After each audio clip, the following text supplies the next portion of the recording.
கர்த்தருடைய பரிசுத்த நாமத்துக்கு ஸ்தோத்திரம் உண்டாவதாக.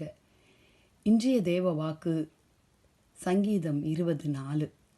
அவர் உமது மன விருப்பத்தின்படி உமக்கு தந்தருளி உமது ஆலோசனைகளை எல்லாம் நிறைவேற்றுவாராக. ஆம்பால பிள்ளைகளே, உங்கள் மன விருப்பத்தை ஆண்டவர் நிறைவேற்ற வாஞ்சிக்கிறார். அப்பொழுது உமது ஆலோசனைகள் எல்லாம் நிறைவேற்றுவாராக. அப்போ ஆண்டவருடைய மன விருப்பத்தை நம்ம நிறைவேற்றும் பொழுது அவர் நம்மளுடைய ஆலோசனைகளை, நம்மளுடைய ஏக்கங்களை, நம்மளுடைய தேவைகளை கர்த்தராகிய இயேசு கிறிஸ்து நிறைவேற்றுவார். எனக்கு ஆலோசனை தந்த கர்த்தரை துதிப்பேன். ராக்காலங்களில் என் உள்ளந்திரியங்களை என்னை உணர்த்தும் என்று சங்கீதம் 16:7 நம்ம வாசிக்கிறோம். வாலிப பிள்ளைகளே, ஆம், கர்த்தர் அவர் ஒரு கவுன்சிலர் தெரியுமா உங்களுக்கு? அவர் ஒரு நீதிபரர் தெரியுமா உங்களுக்கு? உங்களுக்கு ஆலோசனை தருபவர் தெரியுமா உங்களுக்கு? அவர் உங்களுக்கு நியாயாதிபதி, அட்வொகேட் தெரியுமா உங்களுக்கு? ஆம், தெரிஞ்சுக்கொள்ளுங்க வாலிப பிள்ளைகளே. ஆலோசனை நாம எண்ணங்கள் ஸ்திரப்படும், நல் யோசனைகள் செய்து யுத்தம் பண்ணும் என்று நீதிமொழிகள் 20:18 சொல்லியிருக்கிறாரு. மனுஷக்கிட்ட போன பலவிதமான ஆலோசனைகள், அது நன்மைக்கு ஏதுவாக இருக்கும், தீமைக்கு ஏதுவாக இருக்கும். வாலிப பிள்ளைகளே, அங்கெல்லாம் போவாதீங்க. ஏசப்பா கிட்ட வாங்க. ஆலோசனை இல்லாத இடத்தில் ஜனங்கள் வீழ்ந்து போவார்கள். அநேக ஆலோசனைக்காரர்கள் உண்டானால் சுகம் உண்டாகும். அதில் நமக்கு பெரிதாக வேண்டியது என்ன தெரியுமா? ஆண்டவருடைய ஆலோசனை, ஆவியாருடைய ஆலோசனை, ஹோலி ஸ்பிரிட்டுடைய கைடன்ஸ் நமக்கு இருந்தோன்னா நம்ம விழமாட்டோம்.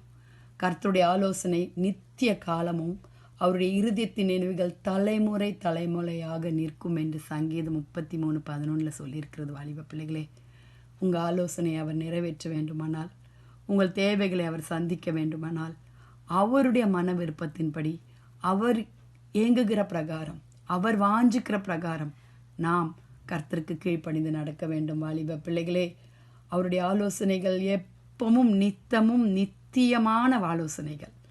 அது வலது புறது இடது புறது நேர் வழியாதான் செல்லுமே தவிர குறுக்கலான பாதையில் செல்லாது. அப்படிப்பட்ட ஆலோசனை தருகிற நம்முடைய ஆண்டவராகிய இயேசு கிறிஸ்து, இஸ் அவர் கவுன்சிலர்.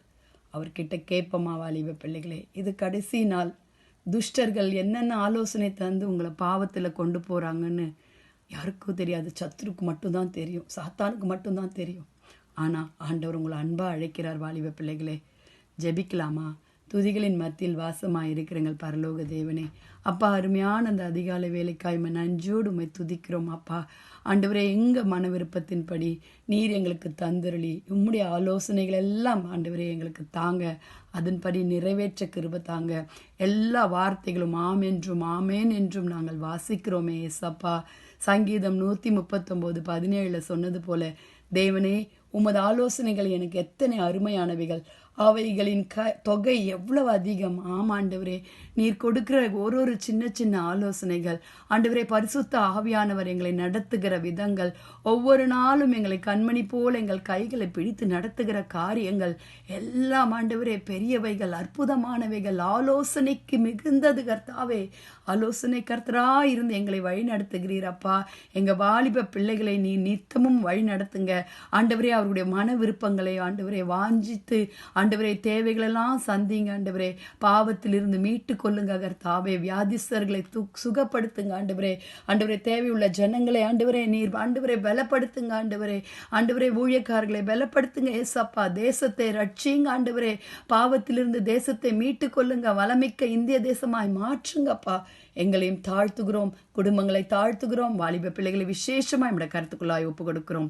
துதிகான மகிமை உமக்கே செலுத்துகிறோம். மீட்பர் இயேசுவின் மூலம் ஜெபம் கேளும் பிதாவே. Amen, amen. Praise the lord. Bye.